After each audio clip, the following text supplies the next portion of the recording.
எல்லா தேவ பிள்ளைகளுக்கும் கர்த்தராகிய இயேசு கிறிஸ்துவின் நாமத்தில் என் அன்பில் நல்வாழ்த்துக்களை தெரிவித்துக் கொள்கிறோம்.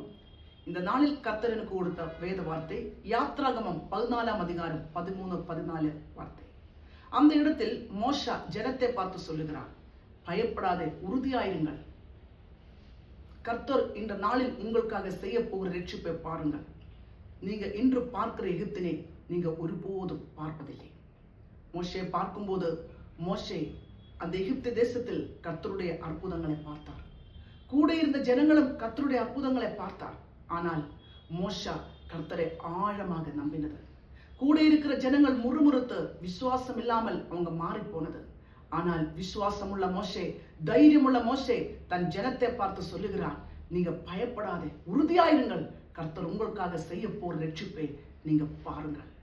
என்னை கேட்கிற தேவ பிள்ளையே, உன் வாழ்க்கையில கர்த்தர் மேல் ஆழமான நம்பிக்கை விசுவாசம் இருக்கும்போது, விசுவாசத்தோட நீ ஜெபிக்கும் போது, உனக்கு முன்னாடி இருக்கிற செங்கடல் போல பிரச்சனைகளை கர்த்தர் மாற்றுவார். தடைகளை கர்த்தர் மாற்றுவார்.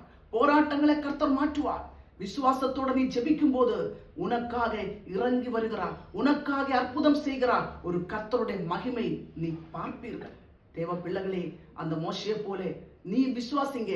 கர்த்தர் உனக்காக பெரிய காரியங்கள் செய்ய அவர் வல்லவராக இருக்கிறார்.